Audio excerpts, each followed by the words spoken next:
ಧರ್ಮಸ್ಥಳದ ತನಿಖೆ ಬಗ್ಗೆ ಗೃಹ ಸಚಿವರು ಉತ್ತರಿಸೋಕು ಮೊದಲು ಮತ್ತೊಂದು ಕದನ ನಡೆಯಿತು. ಸಿಎಂ ಸಿದ್ದರಾಮಯ್ಯ 24 ಜನರನ್ನ ಕೊಂದಿದ್ದಾರೆ ಅನ್ನೋ ಮಹೇಶ್ ತಿಮರೋಡಿ ಆರೋಪ ಸಾಕಷ್ಟು ಸಂಚಲನ ಸೃಷ್ಟಿ ಮಾಡಿತ್ತು. ಗೃಹ ಸಚಿವ ಪರಮೇಶ್ವರ್ ಸದನದಿಂದಲೇ ತಿಮರೋಡಿ ವಿರುದ್ಧ ಕ್ರಮಕ್ಕೆ ಸೂಚನೆ ಕೊಟ್ಟರು.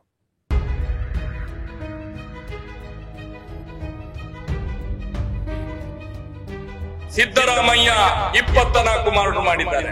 ನಾನು ಹೇಳೋದು ಸಿದ್ದರಾಮಯ್ಯ ತಕ್ಷಣ ಮುಖ್ಯಮಂತ್ರಿ ಪದವಿಗೆ ರಾಜೀನಾಮೆ ಕೊಡಬೇಕು. ಅವರು ಹತ್ಯೆ ಮಾಡಿದ್ದಾರಂತ ಹೇಳೋದು ನಾನು ಸಹ. ಸರಿಯಾಗಿ 2 ವರ್ಷಗಳ ಹಿಂದಿನ ವಿಡಿಯೋ ಇದು.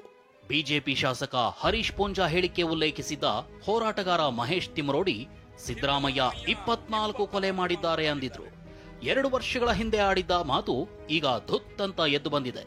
ಯಾನು ಹಿಂದುತ್ವಕ್ಕೆ ದ್ರೋಹ ಮಲ್ತಿತ್ತಂದಾಂಡ ಸತ್ಯನ ಈರ್ಬತ್ತದ ಮೂಲು ಹರೀಶ್ ಪೂಂಜಾನ ಸೋಪಾಯರ ಪ್ರಯತ್ನ ಮಲ್ಪನೆ ಯಾನು ಒತ್ತೊಂದುವೆ ಯಾನು ಹಿಂದುತ್ವದ ಸಿದ್ಧಾಂತನ ಯಾನು ಬಿಡ್ತೆ ಅಂದಾಂಡ ಈರಿ ಮೂಲು ಬತ್ತದ ಹಿಂದುತ್ವದ ವಿರುದ್ಧ ಕಾಂಗ್ರೆಸ್ ಓಟು ಪಾಡ್ಲೆ ಅಂತ ಪಂಡದಾಣ ಯಾನು ಎತ್ತೊಂದುವೆ ಸತ್ಯಣ್ಣ 2 ಒಂಜಿಕೇನುವೆ 24 ಜನ ಹಿಂದೂ ಕಾರ್ಯಕರ್ತರನ್ನು ಹತ್ಯೆ ಮಲ್ತನ ಚಿತ್ತ ಸಿದ್ದರಾಮಯ್ಯ ಓಟು ಕೇಂದ್ರತ. ಹರೀಶ್ ಪೂಂಜಾ ಏನೇ ಇರ್ಲಿ ಈ ತಾಲೂಕಿನ ಪ್ರಥಮ ಪ್ರಜೆ, ನಮ್ಮ ಶಾಸಕ ಆರೋಪ ಮಾಡಿದ್ದು ಹೌದು, ಅವ್ರ ಹತ್ಯೆ ಮಾಡಿದ್ದಾರಂತ ಹೇಳೋದು ನಾನು ಸಹ. ನಮ್ಮ ಶಾಸಕರು ಹೇಳಿದ ಮೇಲೆ ನಾವು ಯಾಕೆ ಎದುರ್ತೇವೆ? ಸಿದ್ದರಾಮಯ್ಯ ಹತ್ಯೆ ಮಾಡಿದ್ದಾರೆ 100ಕ್ಕೂ 100. ನಮ್ಮ ಶಾಸಕ ಹೇಳಿದ್ದನ್ನು ನಾನು ಹೇಳೋದು ತಕ್ಷಣ ಮುಖ್ಯಮಂತ್ರಿ ಪದವಿಗೆ ರಾಜೀನಾಮೆ ಕೊಡಬೇಕು. ಶಾಸಕ ಹರೀಶ್ ಪೂಂಜಾ ಇದೇ ಮಾತಿನಿಂದ 2 ವರ್ಷಗಳ ಹಿಂದೆ ಎಫ್ಐಆರ್ ದಾಖಲಾಗಿತ್ತು. ಆದರೆ ಮಹೇಶ್ ತಿಮರೋಡಿಗೆ 2 ವರ್ಷದ ಹಿಂದೆ ನೀಡಿದ್ದ ಹೇಳಿಕೆ ಈಗ ಮುಳ್ಳಾಗ್ತಿದೆ. ಧರ್ಮಸ್ಥಳದ ತನಿಖೆ ಜಟಾಪಟಿ ಹೊತ್ತಲ್ಲೇ ಸದನದಲ್ಲೇ ಮಾರ್ದನಿಸಿದೆ. ರಾಜ್ಯದ ಮುಖ್ಯಮಂತ್ರಿಗಳನ್ನೇ ತಿಮರೋಡಿ ಕೊಲೆಗಾರನ ಸ್ಥಾನದಲ್ಲಿ ನಿಲ್ಲಿಸಿದ್ದಾರೆ ಅಂತ ಬಿಜೆಪಿ ಕೆಂಡಾಮಂಡಲವಾಗಿದೆ.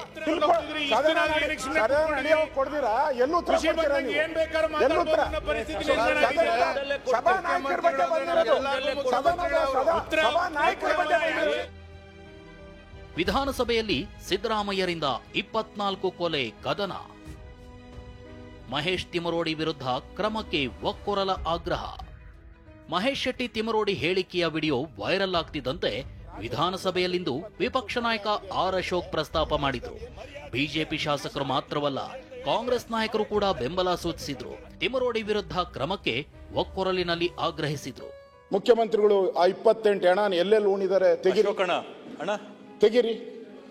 ನಾವು ಮುಖ್ಯಮಂತ್ರಿಗಳ ವಿರುದ್ಧ ಅಲ್ಲ, ಈ ತರದ ವ್ಯಕ್ತಿಗಳು ಯಾರು ಈ ಸಮಾಜಘಾತಕ ವ್ಯಕ್ತಿಗಳಿದ್ದಾರೆ ಇಂಥವ್ರ ಬಗ್ಗೆ ನೀವು ಏನ್ ಕ್ರಮ ತೆಗೆದುಕೊಳ್ತೀರಾ? ಒಂದು ಸ್ಪಷ್ಟ ಸಂದೇಶ ಹೋಗ್ಬೇಕಾಯ್ತಲ್ಲ. ಬಿಜೆಪಿ ನಾಯಕರ ಆರೋಪವನ್ನ ಡಿಸಿಎಂ ಡಿಕೆ ಶಿವಕುಮಾರ್ ಕೂಡ ಒಪ್ಪಿದ್ರು. ನಾನೇ ಆತನ ವಿಡಿಯೋವನ್ನ ಸಿಎಂ ಸಿದ್ದರಾಮಯ್ಯಗೆ ತೋರಿಸಿದ್ದೆ ಅಂದ್ರು.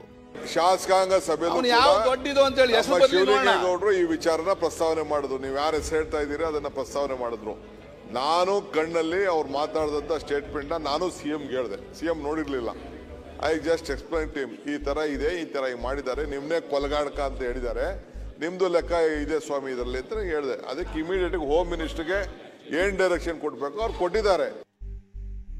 ತಿಮರೋಡಿ ಬಂಧನಕ್ಕೆ ಸದನದಿಂದಲೇ ಗೃಹ ಸಚಿವರ ಸೂಚನೆ. ಸದನಕ್ಕೆ ಉತ್ತರಿಸಿದ ಗೃಹ ಸಚಿವ ಡಾಕ್ಟರ್ ಜಿ ಪರಮೇಶ್ವರ್ ಸುಮಾರು 18 ಕೇಸುಗಳು ಮಹೇಶ್ ಶೆಟ್ಟಿ ತಿಮರೋಡಿ ವಿರುದ್ಧ ಇವೆ, ಯಾವುದೇ ಮುಲಾಜಿಲ್ಲದೆ ನಿರ್ದಾಕ್ಷಿಣ್ಯ ಕ್ರಮ ಕೈಗೊಳ್ತೀವಿ ಅಂತ ಘೋಷಿಸಿದ್ರು. ಸುಮಾರು 18 ಕೇಸ್ಗಳು ಆತನ ಮೇಲೆ ಇದ್ದದ್ದು. ಈಗಾಗಲೇ ಸುಮಾರು ಕೇಸ್ಗಳು ವಜಾಗಿದೆ, ಆದರೆ ಇನ್ನೂ ಕೂಡ ಬಹಳಷ್ಟು ಕೇಸ್ಗಳು ಅವ್ರ ಮೇಲೆ ಇದೆ ಅಂತಕ್ಕಂಥದ್ದು. ಅವ್ರ ಮೇಲೆ ಕ್ರಮ ತಗೊಳ್ಳೋದ್ರ ಬಗ್ಗೆ ಯಾವುದೇ ಕಾಂಪ್ರಮೈಸ್ ಇಲ್ಲ. ಅವನು ಬಿಜೆಪಿ ಕಾರ್ಯಕರ್ತನೇ, ಬಿಜೆಪಿಗೆ ಡಿಕೆಶಿ ಟಾಂಗ್. ವಿಧಾನಸಭೆ ಕಲಾಪ ಮುಗಿಸಿ ಹೊರಬಂದ ಡಿಕೆ ಶಿವಕುಮಾರ್ ಬಿಜೆಪಿ ನಾಯಕರ ವಿರುದ್ಧವೇ ಆರೋಪಿಸಿದ್ರು. ಮಹೇಶ್ ತಿಮರೋಡಿ ಬಿಜೆಪಿ ಕಾರ್ಯಕರ್ತ, ಅವನ ಹಿನ್ನೆಲೆ ತೆಗೆದು ನೋಡಿ ಅಂದ್ರು. ಎಲ್ಲ ಬಹಳ ಹಿಂದಿಂದನೂ ಈ ಸ್ಟೇಟ್ಮೆಂಟ್ಗಳೆಲ್ಲ ಚೀಫ್ ಮಿನಿಸ್ಟರ್ ಮೇಲೆ ಹೇಳಿದ್ದಾರೆ. ಈಗ ಅವ್ರ ಪಾರ್ಟಿ ಲೀಡರ್ ಮೇಲೆ ಹೇಳೋರಲ್ಲ, ಅದಕ್ಕೆ ಈಗ ಬಿಜೆಪಿ ಅವ್ರು ಮಾತಾಡ್ತಾರೆ. ಅವ್ರ ಪಾರ್ಟಿ ಲೀಡರ್ ಮೇಲೆ ಅವನೇ ಮಾತಾಡಿದ್ದಾರೆ. ಅವನು ಅವ್ರ ಪಾರ್ಟಿ ಕಾರ್ಯಕರ್ತ, ಬಿಜೆಪಿ ಕಾರ್ಯಕರ್ತ. ಅರ್ಥ ಆಯ್ತಾ? ಈಸ್ ಎ ಬಿಜೆಪಿ ಕಾರ್ಯಕರ್ತನೇ. ಅಲ್ಲೆಲ್ಲ ಡಾಕ್ಯುಮೆಂಟ್ಸ್ ತೆಗೆದು ನೋಡಿ, ಆಮೇಲೆ ಗೊತ್ತಾಗ್ತದೆ. ಸಚಿವರು ಶಾಸಕರ ಮೇಲೆ ಉರಿದು ಬಿದ್ದ ತಿಮರೋಡಿ. ತಮ್ಮ ವಿರುದ್ಧ ಪೊಲೀಸರಿಗೆ ಗೃಹ ಸಚಿವರು ನೀಡಿರೋ ಸೂಚನೆಗೆ ಮಹೇಶ್ ತಿಮರೋಡಿ ಗರಂ ಆಗಿದ್ದಾರೆ. ನಾನು ಕೊಟ್ಟ ಹೇಳಿಕೆಯನ್ನ ಅವ್ರು ನೋಡೇ ಇಲ್ಲ ಅಂತ ಕೆಂಡಾಮಂಡಲರಾದ್ರು.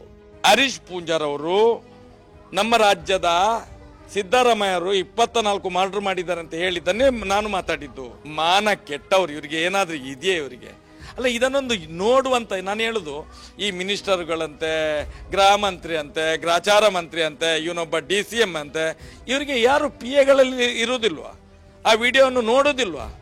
ಒಟ್ಟಾರೆ ಯಾರೋ ಹೇಳಿದ್ದನ್ನು ಕೇಳ್ಕೊಂಡು ಬೊಗಳೆ ಬಿಡುದು ಇವರು. ನಾಲಾಯಕುಗಳು ಇವರೆಲ್ಲ ವಿಧಾನಸೌಧದಲ್ಲಿ ಇರ್ಲಿಕ್ಕೆ. ಗೃಹ ಸಚಿವರಿಗೆ ಅವರಿಗೆ ಗ್ರಾಚಾರ ಹಿಡ್ದಿದೆ. ಇವನ ಗ್ರಾಚಾರ ಬಿಡಿಸ್ತಾರೆ ಜನಗಳು ಗ್ರಾಚಾರ ಬಿಡಿಸ್ತಾರೆ.